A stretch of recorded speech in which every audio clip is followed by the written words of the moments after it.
اللہ نے انسان کو خلق کرنے کے بعد انسانوں کے لیے ایک منشور حیات، ایک دستور حیات، ایک ضابطہ حیات، ایک کوڈ آف لائف مقرر کیا ہے، اور اس منشور حیات، اس دستور حیات، اس کوڈ آف لائف کو خدا نے دین کا نام دیا ہے۔ دین یعنی وہ راستے، دین یعنی وہ قوانین، دین یعنی وہ منشور، اور دین یعنی وہ کوڈ آف لائف کہ جس کی روشنی میں انسان اپنی زندگی بسر کر کے خاک سے خدا تک کا سفر طے کر سکتا ہے۔ دراصل انسانوں کو اس دنیا میں خدا نے کامل انسان بنا کر نہیں بھیجا۔ خود خدا نے قرآن میں اس بات کی جو ہے وہ شہادت دی ہے اور اس بات کا اظہار کیا ہے کہ ہم نے انسانوں کو خلق کیا ہے، اور اس کے بعد انہوں نے کمال تک کا سفر طے کرنا ہے، اور وہ کمال تک کا سفر طے کرنے کے لیے خدا نے ایسا نہیں کہ انسان کو آزاد چھوڑ دیا ہے، کھلا چھوڑ دیا ہے، مادر پدر آزاد چھوڑ دیا ہے۔ انسانوں کو خدا نے باقاعدہ ایک منشور، ایک ضابطہ، ایک قانون، ایک اصول دے کر بھیجا ہے کہ جس کی روشنی میں اگر انسان سفر طے کرتا رہے گا تو وہ کمال تک کا سفر طے کرے گا۔ انسان کبھی بھی کمال تک کا سفر خدائی قوانین، خدائی اصولوں، خدا کے دیے ہوئے منشور کو چھوڑ کر کمال تک کا سفر طے کر ہی نہیں سکتا۔ ایسا ممکن ہی نہیں ہے۔ ایسا سوچنا، تصور کرنا بذات خود یہ ایک یعنی انسان اگر یہ تصور بھی کرے، یہ سوچے بھی کہ ایسا ممکن ہے انسانی خدا کے دیے ہوئے منشور کو چھوڑ کر وہ کمال تک کا سفر طے کر لے گا، تو یہ بذات خود کفر کے زمرے میں آتا ہے، کیونکہ خالق اپنی مخلوق کے لیے بہتر جانتا ہے کہ وہ کن راستوں پر چل کر خالق تک سفر طے کر سکتا ہے۔ خالق مخلوق کو اپنے آپ تک پہنچنے کا راستہ بھی خود بتاتا ہے کہ مجھ تک پہنچنے کا راستہ کون سا ہے۔ یہ کیسے ممکن ہے کہ خالق کے بتائے ہوئے راستے کو چھوڑ کر انسان خالق تک پہنچنے کے لیے خود ساختہ راستے اختیار کرے؟ یہ بذات خود کفر کے زمرے میں آتا ہے۔ لہٰذا انسان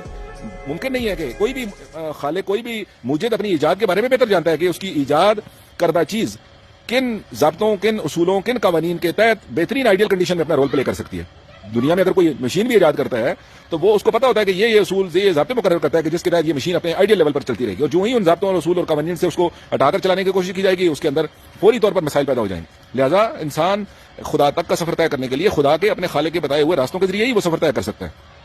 مگر افسوس یہ ہے کہ آج کے دور کے اندر، بلکہ ہر زمانے کے اندر، انسانوں نے خدا سے بغاوت کی ہے، انسانوں نے خدا کے قوانین سے بغاوت کی ہے، انسانوں نے خدا کے قوانین، منشور کو اپنے پاؤں تلے روندا ہے، اور پھر ان خدا کے اپنے خالق کے قوانین کو پاؤں کے نیچے روند کر انسان نجات چاہتا ہے۔ انسان خالق کے قوانین کو کی دھجیاں اڑا کر چاہتا ہے کہ وہ نجات حاصل کرے، وہ دنیا میں کامیابی چاہتا ہے، وہ آخرت میں کامیابی چاہتا ہے۔ دنیا میں کم از کم ہر انسان کامیابی چاہتا ہے، آخرت کے لیے دعائیں کرتا ہے، کیونکہ کسی کو نہیں پتا کہ آخرت میں کیا ہونا ہے، مگر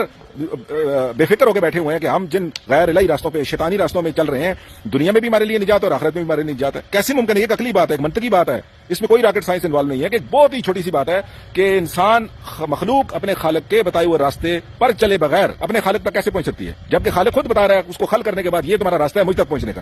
اور مخلوق کہتی ہے کہ نہیں، ہم ان راستوں کو ترک کر کے تیرے تک پہنچیں گے۔ کیسے ممکن ہے؟ اللہ بھی کرتے ہیں، اللہ بھی کرتے ہیں، اللہ کے دعوے دار بھی ہیں، الہی نظام کے دعوے دار بھی ہیں، اسلام کے دعوے دار بھی ہیں، لیکن راستہ ان کا کوئی الہی نہیں ہے۔ قانون جس پر وہ چل رہے ہیں، اصول جس پر وہ چل رہے ہیں، وہ سارے شیطانی راستے ہیں۔ مگر افسوس کی بات، اس سے بڑی افسوس کی بات یہ ہے کہ انسانوں نے خدا کے قوانین سے جو بغاوت کی ہے، یہ کوئی ایک خاص طبقہ نہیں ہے، ہر شعبہ زندگی کے لوگ،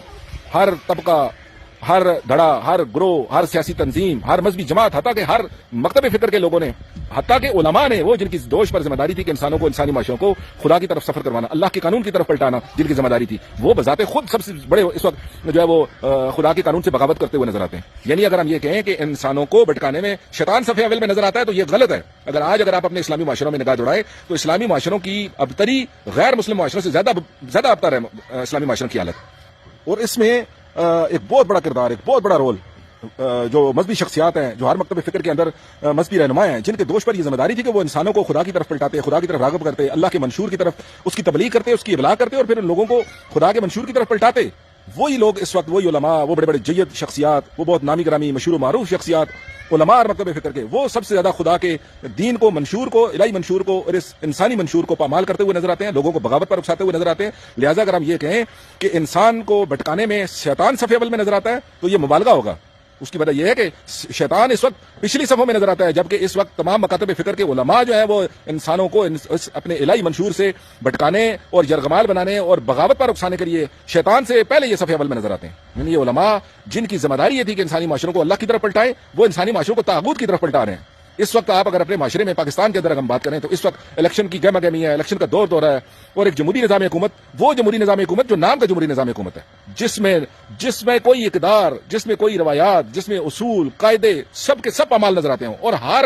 ہر پارٹی، ہر تنظیم، ہر گروہ بذات خود شکوہ گناہ ہے، نوح گناہ ہے، گریہ گناہ ہے کہ یہ نظام اپنی بدتر حالت میں موجود ہے، اس کے باوجود اس کے عشق میں انوالو ہے۔ شکوے کرتے نظر آتے ہیں کہ جی ہر تنظیم، ہر گروہ کہتا ہے ہمارے ساتھ ظلم ہو رہا ہے، یہ جمہوریت نہیں ہے۔ شکوہ کرتے نظر آتے ہیں کہ ہمارے حقوق پامال ہو گئے ہیں، مگر اس کے باوجود یہ نہیں کہتے کہ یہ جمہوریت نہیں ہے۔ یعنی نو کناں نظر آتے ہیں کہ ہمارے اوپر ظلم ہو رہا ہے، جیلوں میں ڈالا جا رہا ہے، دھجیاں بکھیری جا رہے ہیں، ہمارے خوب پامال کیے جا رہے ہیں، پولیس کے شعبہ اپنی بدتری کی حالت میں ہے، بیوروکریسی اپنی انتہا پہ ہے، عدلیہ اپنی پاسترین حالت میں ہے، پاکستان کے اندر کوئی شعبہ، کوئی سسٹم، کوئی نظام اپنی اصلی حالت میں کام نہیں کر رہا، مگر یہ اتنے ہی دل دادا ہے کہ یہ نظام، اس نظام کی وجہ سے کوئی چیز اپنا کام نہیں کر رہی نا۔ یہ کیسا ممکن ہے کہ ایک بدترین نظام کے نتیجے میں ایک آئیڈیل جو ہے وہ معاشرہ جنم لے،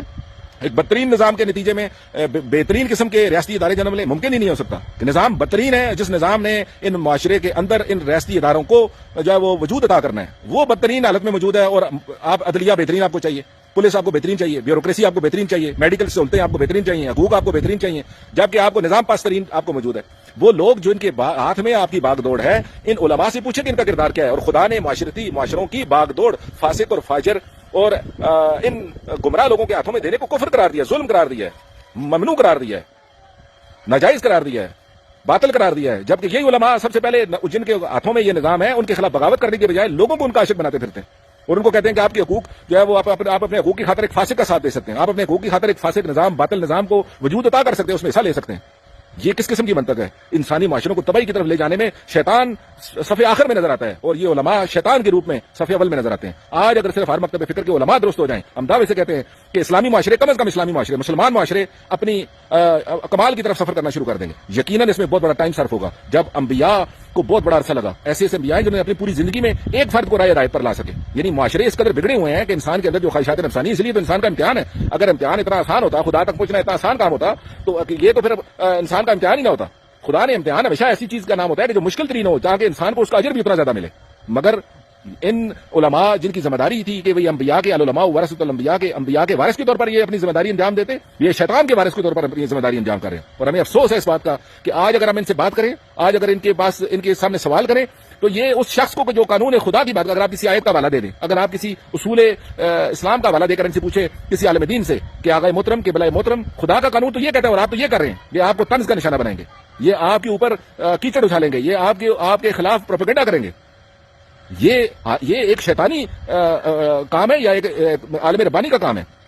کہ وہ نہ تو خود کام کرتا ہے اس لوگوں کو اللہ کی طرف پلٹانے کے لیے، اور نہ کسی دوسرے کو کام کرنے دیتا ہے۔ یہ بذات خود ہم کہنے پر یہ مجبور ہیں کہ اسلامی معاشرے، مسلمان معاشرے اس وقت شیطان سے زیادہ ان علماء سو کے نرغے میں ہیں، اور شیطان ان کی شاگردی میں ہے، اور شیطان ان سے در سے جو ہے وہ گمراہی حاصل کرتا ہے کہ لوگوں کو گمراہ کرنے کے لیے نئے جو ہتھکنڈے، نئے جو منصوبے ہیں وہ ان علماء سو سے حاصل کرتا ہے۔ لہٰذا عوام کو ہوشیار رہنے کی ضرورت ہے، ان علماء سو سے بچ کے رہنے کی ضرورت ہے۔ اگر یہ علماء کسی کو یہ ناگوار گزرے کہ یہ علماء جو ہیں، یہ جو لباس کا نام ہے، یہ پاکیزہ لباس جس نے پہن لیا وہی عالم ربانی ہے، وہی عالم دین ہے، جس کے سر پر جبہ ہے، جس پر سر پر دستار ہے، جس نے ابا کبا پہنی ہوئی ہے، جو ممبر پر چڑھ دوڑا ہے، تو وہی ہے۔ تو وہ جو امام حسین علیہ السلام کو شہید کرنے والے تھے، وہ تو اس وقت بہت بڑے بڑے حافظ قرآن، قاری قرآن، قاضی شورے جیسے، جنہوں نے فتویٰ جاری کیا کہ رسول خدا کا نفس رسول حسین، اس کا قتل واجب ہو گیا۔ کس بنیاد پر؟ یہ علماء تھے نا،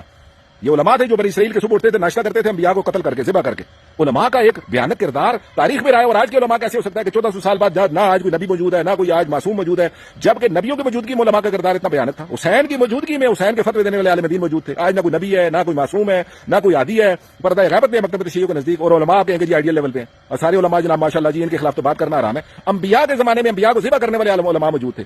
تشیع کے اندر امام جعفر صادق علیہ السلام یعنی معصوم امام موجود ہیں، اور ان کا پیروکار اٹھ کر امام کو ہی کہتا ہے کہ آئیں اور بنو عباس کا میرے ساتھ دیں۔ امام اس کا ملا ہوا خط آگ میں جلا دیتے ہیں، اس کی روش سے اختلاف کرتے ہیں، مگر وہ پوری امت کو لے کر بنو عباس کے ساتھ، کیونکہ بنو عباس تو خوشنما نعرہ لگایا تھا، خوبصورت نعرہ لگایا تھا۔